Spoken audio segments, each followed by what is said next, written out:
কুরবানির 10টি মারাত্মক ভুল যা এড়িয়ে চলা জরুরি। আসসালামু আলাইকুম ওয়া রাহমাতুল্লাহ। প্রিয় দর্শক, লক্ষ টাকা খরচ করে কুরবানির পশু কিনলেন, অনেক কষ্ট করে জবেহ করলেন, কিন্তু ছোট একটা ভুলের কারণে যদি সেই কুরবানি আল্লাহর দরবারে কবুলি না হয়, তবে তার চেয়ে বড় লোকসান আর কি হতে পারে? কুরবানি শুধু একটি পশু জবেহ করার উৎসব নয়, এটি আল্লাহর সন্তুষ্টির একটি মহান ইবাদত। কিন্তু আমাদের সমাজে না জানার কারণে এমন 10টি ভুল নিয়মিত হচ্ছে, যা আমাদের কুরবানিকে নষ্ট করে দিতে পারে। আজকের ভিডিওতে আমরা এই 10টি মারাত্মক ভুল সম্পর্কে জানব, যাতে আমরা নিজেদের কুরবানিকে নিখুঁত করতে পারি। শেষ পর্যন্ত ভিডিওটি দেখুন, কারণ 10 নম্বর ভুলটি আমাদের অনেকের ঘরেই অজান্তে হয়ে থাকে। প্রিয় দিনী ভাই ও বোনেরা, আসুন আমরা ভুলগুলো এক এক করে জেনে নিই। লোক দেখানো মানসিকতা। কুরবানি দেওয়ার মূল উদ্দেশ্য হতে হবে একমাত্র আল্লাহর সন্তুষ্টি। কিন্তু সমাজে কার চেয়ে কার পশু বড় বা কত দামে কেনা হলো, এই নিয়ে অহংকার করা কুরবানির সোয়াব ধ্বংস করে দেয়। পশুর বয়স ও খুঁত না দেখা। শরীয়তের নিয়ম অনুযায়ী পশুর নির্দিষ্ট বয়স, যেমন গরু 2 বছর, ছাগল 1 বছর হওয়া বাধ্যতামূলক। পশুর চোখ অন্ধ, কান কাটা বা বেশি ল্যাংড়া হলে সেই পশু দিয়ে কুরবানি সহি হবে না। নিয়তের ভুল।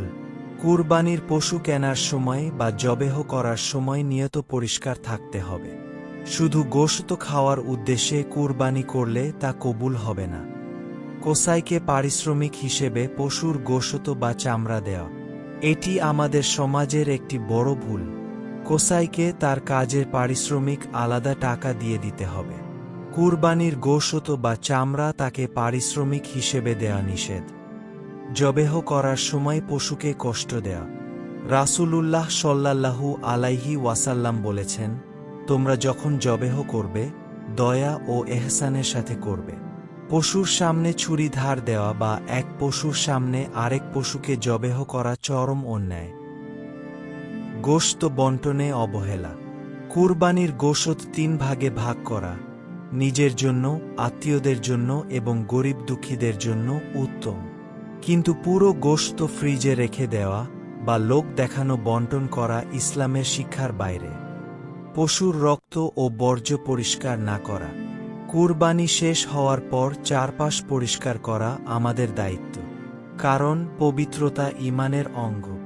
বর্জ্য ফেলে রেখে প্রতিবেশীকে কষ্ট দিলে কুরবানির সোয়াব নষ্ট হতে পারে। ইয়ন করে কুরবানি দেয়া। যার ওপর কুরবানি ওয়াজিব নয়, তার জন্য লোকলজ্জার ভয়ে জন করে বা সুদে টাকা নিয়ে কুরবানি দেওয়ার কোনো প্রয়োজন নেই। অংশীদারদের হালাল উপার্জন না থাকা।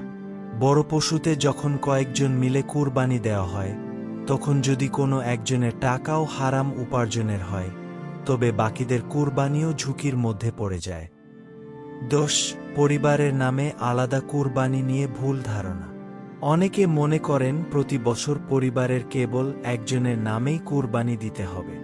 আসলে সামর্থ্য থাকলে পরিবারের প্রধানের পক্ষ থেকে একটি কুরবানি পুরো পরিবারের জন্য যথেষ্ট হতে পারে, তবে সবার পক্ষ থেকে আলাদা নিয়ত করা আরও উত্তম। মহান আল্লাহ সুবহানাহু ওয়া তাআলা আমাদের সবাইকে এই ভুলগুলো থেকে বেঁচে থেকে একটি কবুল ও সহিহ কুরবানি করার তৌফিক দান করুন। আমিন। ভিডিওটি আপনার কেমন লাগলো কমেন্ট করে জানান, আর এরকম আরও ভিডিও পেতে চাইলে চ্যানেলটি সাবস্ক্রাইব করে রাখুন। ধন্যবাদ সবাইকে।